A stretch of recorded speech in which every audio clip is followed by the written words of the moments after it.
The American alligator is one of nature's great survivors. For millions of years, it's ruled the swamps and wetlands of the southeastern United States.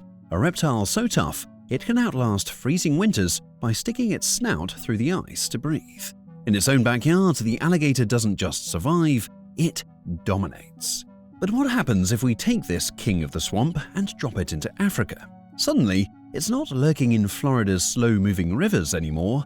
It's facing Nile crocodiles, hippos, lions, and some of the fiercest ecosystems on Earth. Could the American alligator hold its ground in a land already packed with apex predators? Or would it be crushed under Africa's raw intensity? American alligators are swamp specialists. Give them murky water, plenty of cover, and a steady food supply, and they'll happily sit around like floating logs until something unlucky comes close. Now, take that same animal and move it into Africa, and the whole playbook changes. Instead of cold snaps, you've got brutal dry seasons that shrink rivers down to mud, followed by flash floods that rip apart anything in their path. An alligator isn't used to that kind of cycle. It's not a desert animal, and when its wetland disappears, it doesn't really have a backup plan. That's a serious problem in Africa, because most of its iconic rivers, the Nile, the Zambezi, even the Limpopo, are built around that boom and bust rhythm of flood and drought. Still, not every part of Africa works that way. The Congo Basin, for example, is basically paradise for a gator. It's one of the wettest regions on Earth, with swamps and flooded forests that stretch for thousands of kilometers. There, the water never really goes away, and it's shaded enough that a gator could lurk unnoticed. Drop one in that maze of channels and backwaters, and it would feel a lot more at home than it would in an exposed river full of hippos and crocs. Another option might be Africa's mangrove systems. On the west coast, in Guinea-Bissau or down in Mozambique, the tangled roots and tidal wetlands could look a lot like parts of Florida.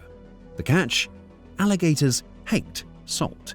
They don't have the glands crocodiles use to get rid of it, so they'd be stuck in the fresher pockets of those mangroves, kind of like unwanted tenants who can't use half the house. If there's one thing an American alligator doesn't struggle with, it's finding food. They're the definition of opportunistic. In the US, their menu ranges from fish and turtles to birds, snakes, raccoons, and even deer. They'll eat carrion too, if they stumble across it. Basically, if it moves and fits in their mouth, it's food. Africa would look like a jackpot at first glance. Take the fish alone. Nile perch, tilapia, catfish, rivers and lakes are loaded with them, and a lurking alligator would have no trouble making a living off that.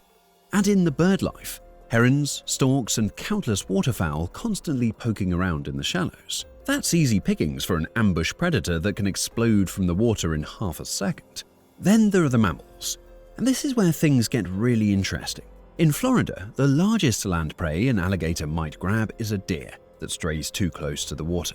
In Africa, every day, massive herds of antelope and zebra crowd riverbanks. Juvenile wildebeest, gazelle, even smaller warthogs. They'd all be on the menu if a gator was patient enough. An ambush from the water would drag any of them under. The real difference is that African prey is tougher and more alert. Impala have been dodging crocodiles for millions of years. They don't linger at the water's edge the way a white-tailed deer might. A gator would have to adjust its hunting style, maybe focusing on isolated individuals or younger animals rather than charging headlong at a whole herd. And let's not forget smaller meals: frogs, snakes, lizards, insects. An American alligator won't say no. They've survived for millions of years partly because they can shift gears and eat whatever's available. Africa might push them toward more of those small, reliable meals when big game is too fast or too cautious. But grabbing a meal is only half the story. The real problem comes when the hunter has to watch its own back. In the United States, a big alligator is the boss of its swamp. Nothing really challenges it once it's grown. In Africa, that security vanishes overnight. Hippos are the clearest example. They don't eat alligators, but they kill crocodiles constantly, and crocs are far larger and more battle-hardened. A hippo can bite through a boat, so an alligator wouldn't stand a chance. That alone would push it out of the major rivers, because anywhere hippos live, gators would be driven out or destroyed. Big cats add another layer. Lions aren't reptile specialists, but they'll take opportunities when they get them. A gator caught too far from the water could easily end up as a meal for a pride. Leopards are even more dangerous to them. These cats are known for snatching crocodiles, and they'd happily do the same with smaller or younger gators. In America, a juvenile's biggest threats are birds and larger alligators. In Africa, predators would be lining up from every direction. Hyenas are different again. They probably wouldn't kill a large gator, but they'd make its life miserable. Hyenas are bold enough to swarm in and harass anything that has food, and on land, the gator wouldn't be able to defend itself well. In Florida, when a gator drags something down, it usually gets to finish the meal in peace. In Africa, that peace disappears. Even the smaller threats would pile up.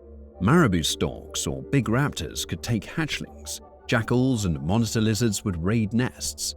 The American alligator relies on sheer numbers of eggs to keep its population stable. But in Africa, survival rates would be cut down even further. Every danger in Africa would be a problem for an American alligator, but the Nile crocodile is on a completely different level. This isn't just a rival, it's the reptile that already perfected the role of river predator. Start with size. A really big American alligator might stretch past 4 meters, maybe 4.5 if you've got a giant.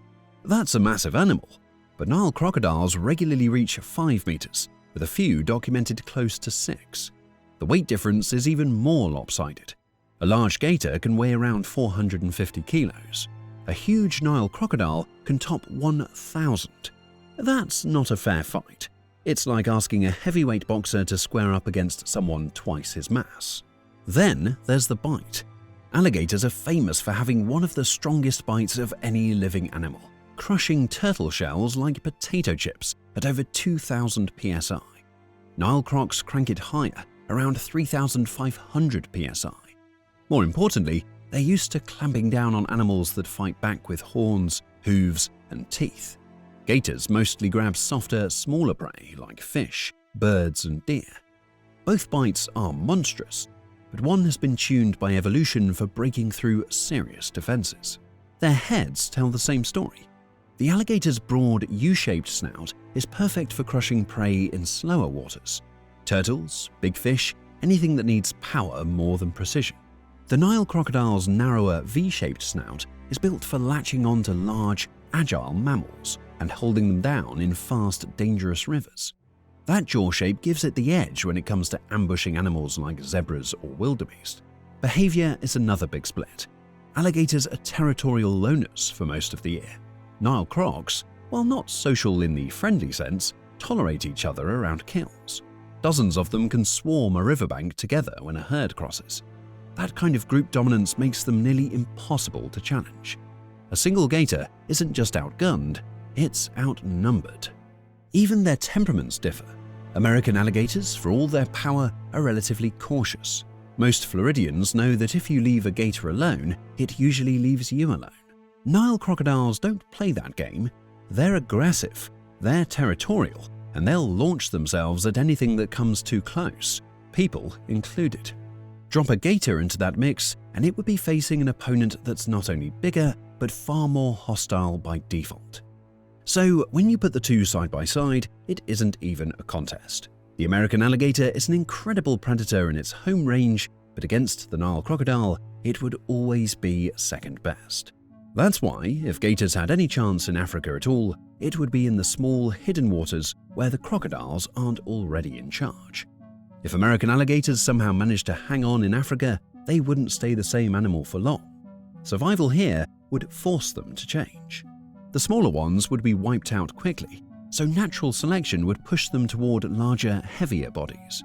Over time, they could edge closer to crocodile proportions, not because they want to, but because Africa would demand it. Behavior would shift too. In the US, gators bask openly on riverbanks because nothing really threatens them. In Africa, that habit would get them killed. Lions, hyenas, even people would force them into hiding during the day. Night hunting would become their safe zone. Their diet might narrow. Competing with Nile crocs for big prey is a losing game, so gators might fall back on fish, amphibians, and smaller animals in swamps and backwaters. It would make them less impressive as apex predators, but it would keep them alive. Even nesting would need to change. In Florida, plenty of hatchlings already get picked off by birds and raccoons. In Africa, add monitor lizards, jackals, and bigger birds of prey, and the odds drop even lower. Only the mothers that chose hidden nesting sites or defended them fiercely would succeed. Given enough generations, the American alligator in Africa would likely diverge into something new. Bigger, warier, more nocturnal. It wouldn't dethrone the Nile crocodile, but it could still carve out a living in the swamps that Africa's giants don't bother with. Honestly, I think American alligators could scrape by in Africa. They'd never run the show. They'd always be second place to Nile crocodiles and dodging hippos whenever they showed up. Maybe in the quieter swamps and backwaters they'd hold on, maybe even adapt into something tougher over time. But here's the thing, Africa doesn't really leave much room for newcomers. You either dominate or you survive in the shadows.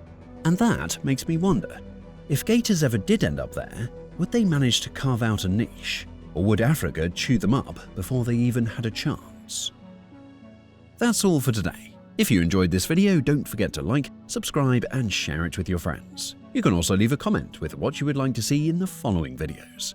Thanks for watching, and see you next time.